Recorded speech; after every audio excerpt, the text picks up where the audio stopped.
Nilikha ng Diyos ang tao na kasama nila, nakakausap niya, may kagayapaan at may kagalakan. Subalit, dumating ang pagkakataon na ang tao ay sumuway sa Diyos. Pinili ng tao na maging marunong.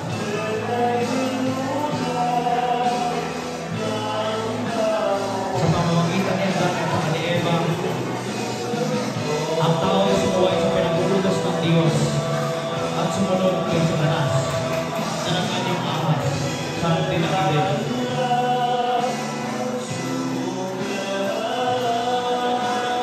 Dahil doon,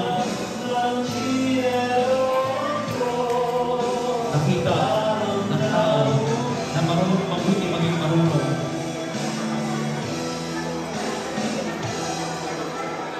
At nakita ng tao ang kaibahan ng kabutihan sa kasamaan. Subalit ipinakita din sa Satanas ang panandaliang aliw sa sanlibutan. At tinangin niya ang mga tao, dinaya niya ang mga tao.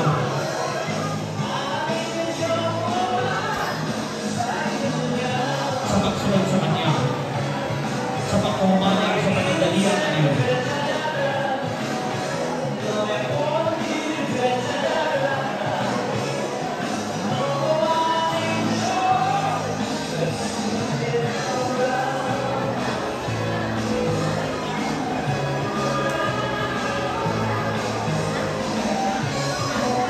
At nakalimutan ng tao ang Diyos na naglikha sa kanya.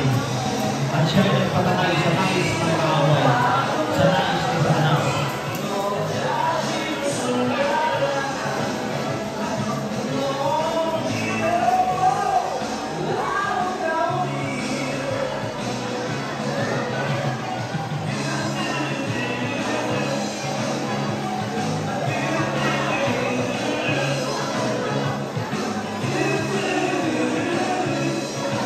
At tuluyan ng kanalimutan ng tao ang Diyos na may likha sa kanya. At sumayaw sa gusto ng kaaway, ng kadiliman. At dahil sa kanya, pagkumaling sa kasamaan, nagkaroon ng kamatayan. Sapagkat sinasabi sa kasulatan, ang kabayaran ng kasalanan ay kamatayan.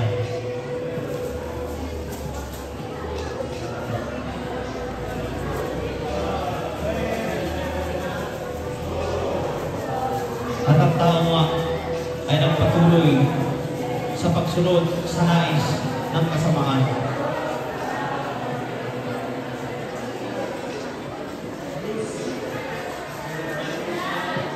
Tinuruan ng kaaway ang mga tao na hindi sumamba sa Diyos ay sumamba sa Kanya. Tinuruan niya ang tao, binulat niya ang tao sa pagsamba sa mga Diyos-Diyosan, sa pagtangkilik ng mga panandaliang aliw katulad ng mga bisyo.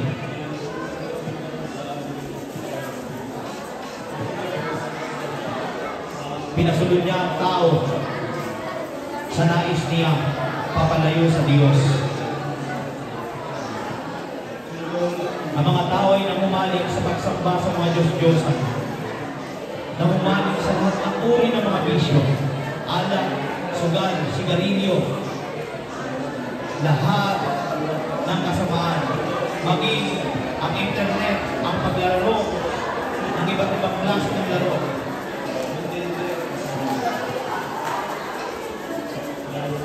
Na nagbibigay humaling sa mga tao. Nawala ng tao ng pag-ibig sa isa't isa sapagkat pinalimutan nila ang Diyos na pag-ibig na may likha sa kanila. Tinangay ni Satanas ang tao sa iba't ibang uri ng kasamaan, sa mga panandaliang aliw, sa lahat ng nais ng laman, sa lahat ng kinakahumalingan ng tao.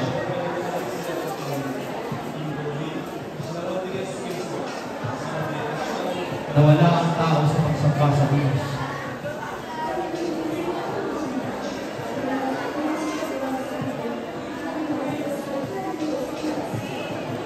Ang mga tao ay sumamba sa araw, sumamba sa mga bundok, sa mga anyong tubig,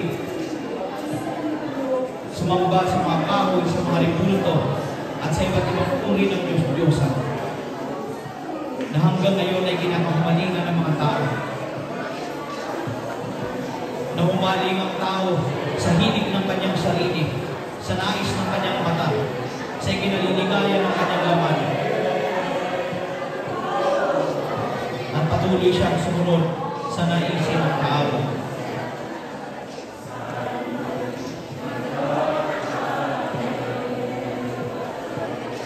Marahil, ikaw na nanonood, ikaw na nakikinig, hindi mo alintanan na ikaw pala ay lumalayo na sa Diyos na may likha sa iyo.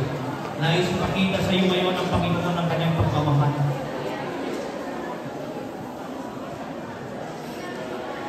Kahit ang tao ay nagkasala, kahit ang tao ay sumuway sa Diyos, kahit ang tao pinalimutan ng Diyos na may likha sa kanya,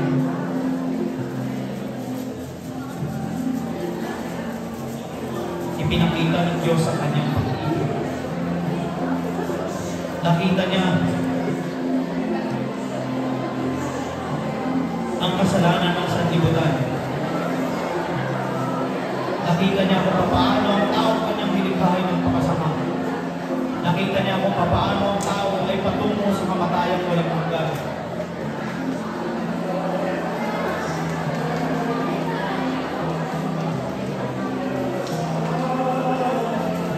Subalit, gayon na lang ang kamahal ng Diyos sa sanlibutan. Na sa kabila ng pagkakasala nito, sa kabila ng pagsuway nito, hindi galing kung hindi pag-ibig ang kanyang karamdaman, pag-ibig ang kanyang ipinakita, sapagkat ganun kanya nilikha, gayon na lang ang kamahal ng Diyos.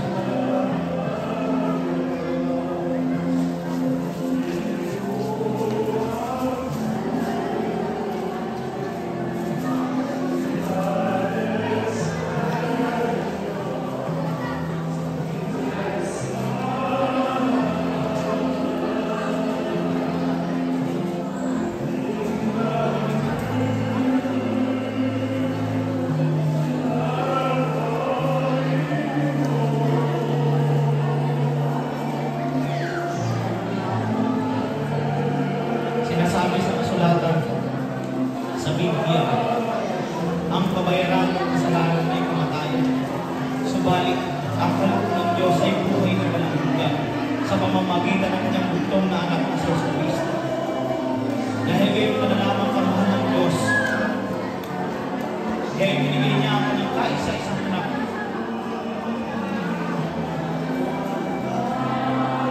upang ang tao nagkasala ay tulutan niya ng pag-asa sa buhay na walang hanggan.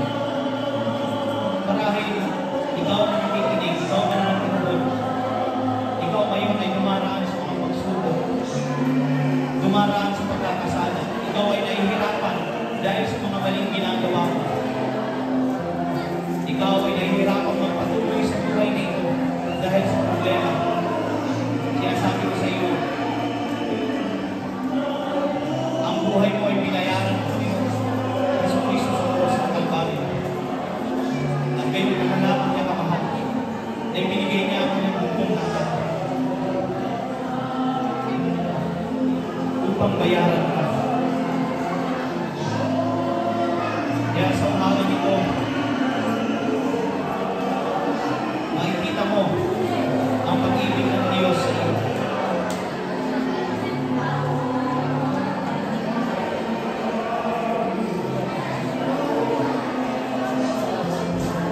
Dahil sa pagmamahal ni Yesu Kristo, sa iyo na nakikinig, sa iyo na nanonood,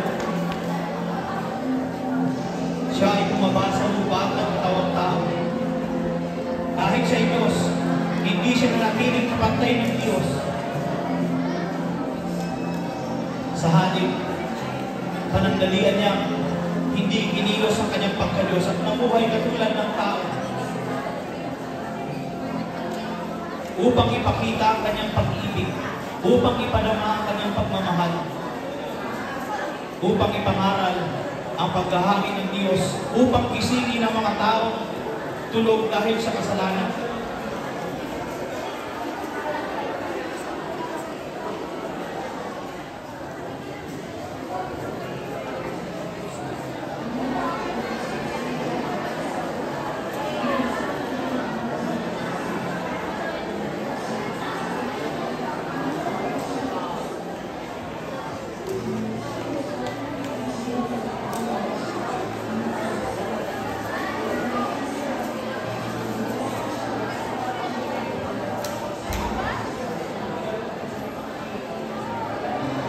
Ang Panginoong Jesus, nung siya ay pumarito sa lupa, wala siyang ibang ginawa kung hindi mangaral tungkol sa pagliligtas ng Diyos, magpakain sa mga nagugutom, at pagalingin ang may mga karamdaman.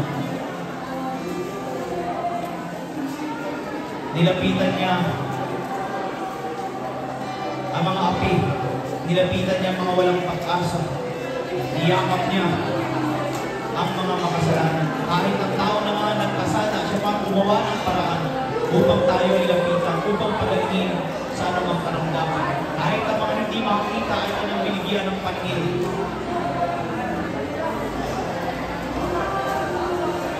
Sa pananampalataya nila, sila ay nakakitang muli.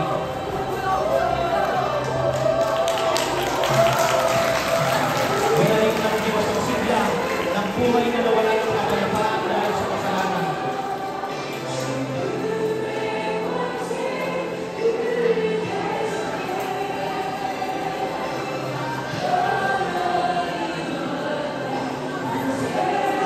Maging mga tao hindi may inulat ang kamay, ay kanyang pinagaling. Ikaw rin ba hindi may inulat ang kamay? Dahil sa kasalanan, dahil sa pagiging mandako, dahil sa pagiging mga sarili, nais kang pagalingin ng Panginoon sa oras na ito. Maging ang mga pinagiyang kagalingan ng Panginoon, ikaw rin ba ay hindi makakabang? Dahil sa pinipigilan ka ng iyong kasalanan, ano bang uri ng kasamaan? Ano bang uri ng pandaraya sa talas? Nais kang palayain ng Panginoon.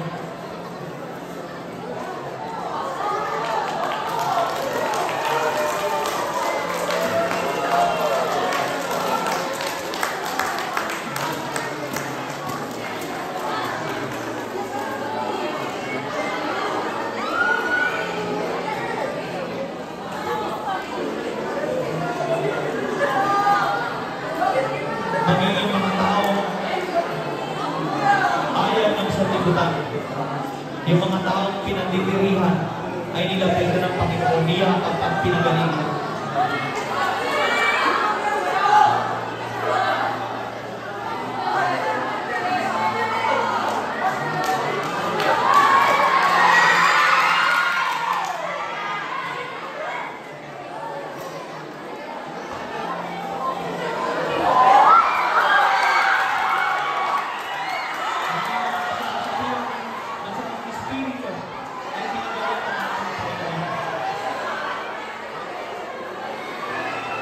Ang ginamit niya ay pag-ibig at pagpapatawad at pagpapagaling. Ikaw rin ba ay walang kapayapaan? Dahil sa kasalanan, nagis ang pagiging ng Panginoon sa oras na ito.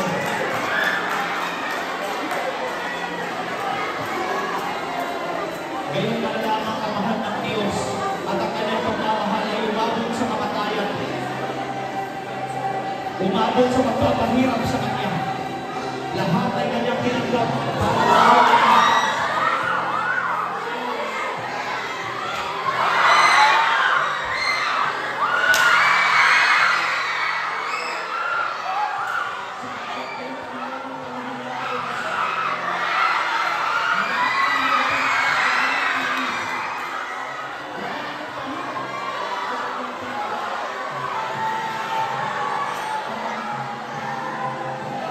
pag-ibig sa Panginoon.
sabi ng Biblia,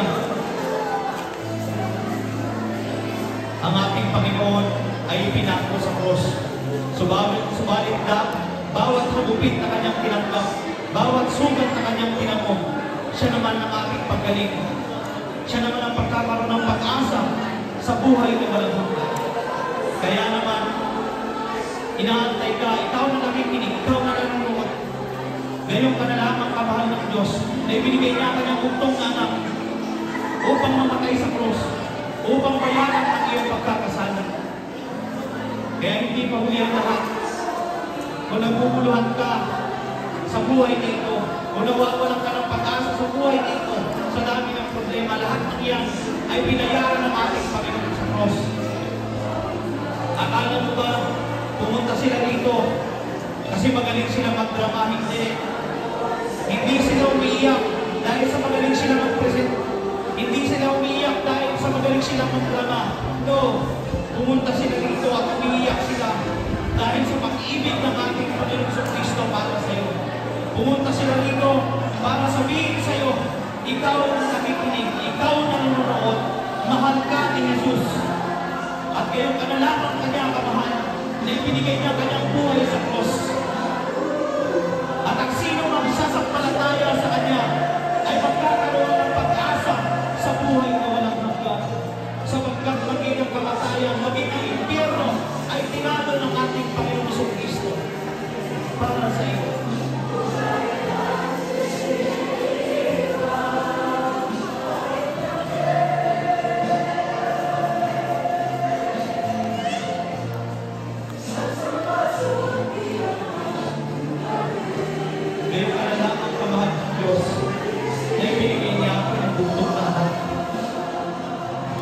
Sino magsasampalataya sa kanya ay magkakaroon ng buhay na walang hanggan.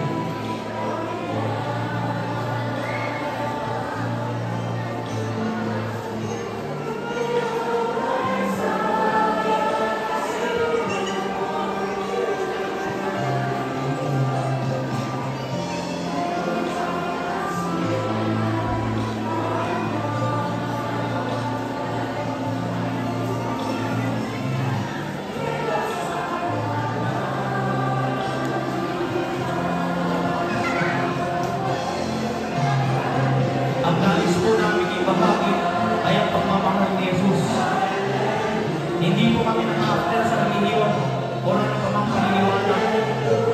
Ang nais namin ibahagi ay ang pag-ibig ng Diyos sa pamamagitan ng kanyang buktong anak na si Jesucristo.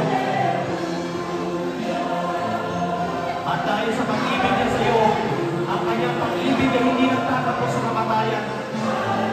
Oo, ibinilang siya sa kanya. Ipinakaw sa kanya ang dapat parusan para sa iyo at para sa akin. Siya ay pinagtawanan, tinulaan, binugbog at pinatay. Subalit, ang kanyang pag-ibig sa iyo ay hindi nagtatapos sa kamatayan.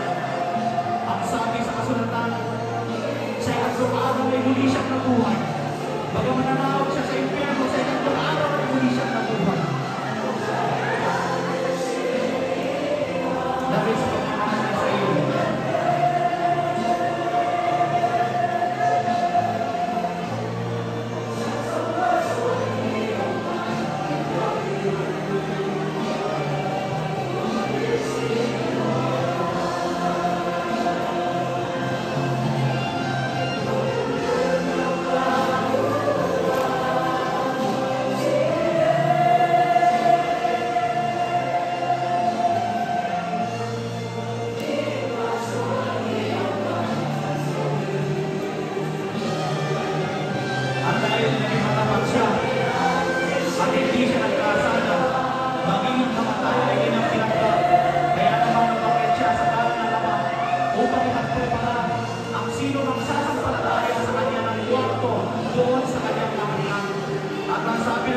Muli siyang babalik para sunduin ang sino mang sumasampalataya sa kanya.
Okay. Hello! Alam niyo po, dati, nung katulad ninyo ako high school, nag-training ako.